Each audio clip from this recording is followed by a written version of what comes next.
Today, I would like to celebrate the life of Aleksandr Solzhenitsyn, who was a Russian author who was largely responsible for awakening the West to what was actually going on behind the Iron Curtain.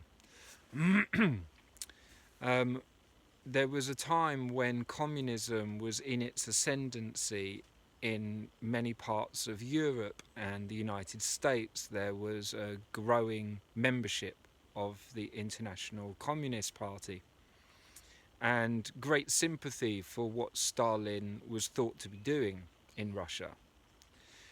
And then Aleksandr Solzhenitsyn released the Gulag Archipelago, which was a long and graphic account of what life was really like within the Gulag system of the Soviet Union. How people could be disappeared, how they would then be sent to these work camps to die. They were worked to their bone, tortured, molested, kidnapped from their lives and disappeared from a society, taken away from loved ones, perhaps because they spoke out against the communist regime, perhaps because they knew someone who spoke out. They didn't necessarily have to have done anything themselves, just association, just having been on the same in the same train carriage as someone on a particular day.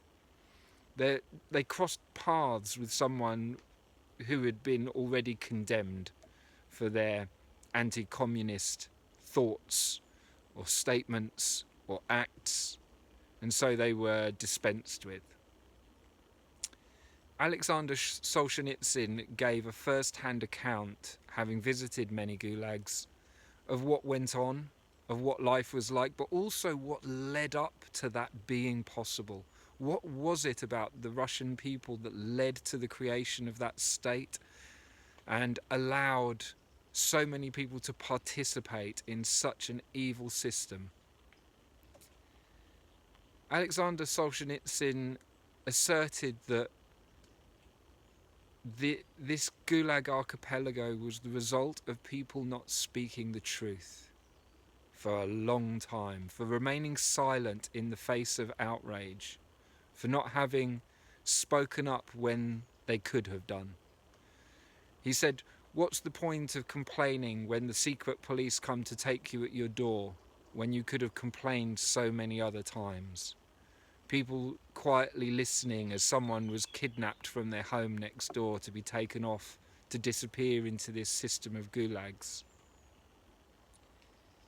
Not speaking up when they had the chance to.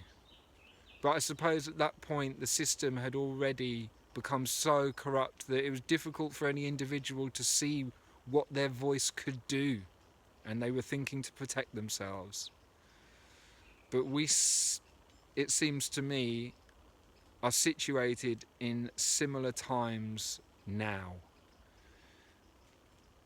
There's people who are being attacked for speaking out, for using particular words, for saying things that other people don't like. And unfortunately, there's a very authoritarian and totalitarian aroma to this kind of insistence that people shouldn't be able to say what they think.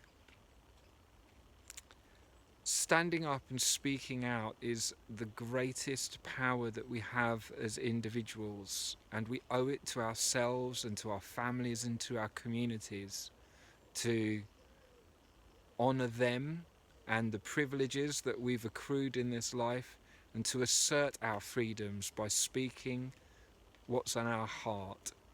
It's an interesting fact I was told once, that out of the first few cells of a growing embryo, the first organ that appears is the heart, and out of the heart grows the tongue. And I think that's partly why people say to speak from your heart. It's it's so fundamentally connected to what it is to be a human and to be an individual, to say what it is that's in us, that needs to come out, to give voice to our thoughts and our doubts and our fears. So I think he was a man who was a very great example of what it is to really speak out and to share his experience. And I'm really grateful for his message. And I know that it's touched many people, and it's interesting, it's heartwarming to know that the Gulag Archipelago has become one of the best read books of that period in current times. Its popularity is increasing. It's still relevant. It's painful. It's long, but it's definitely worth reading. So today I want to give a special thought, a moment of thanks to the life of Aleksandr Solzhenitsyn.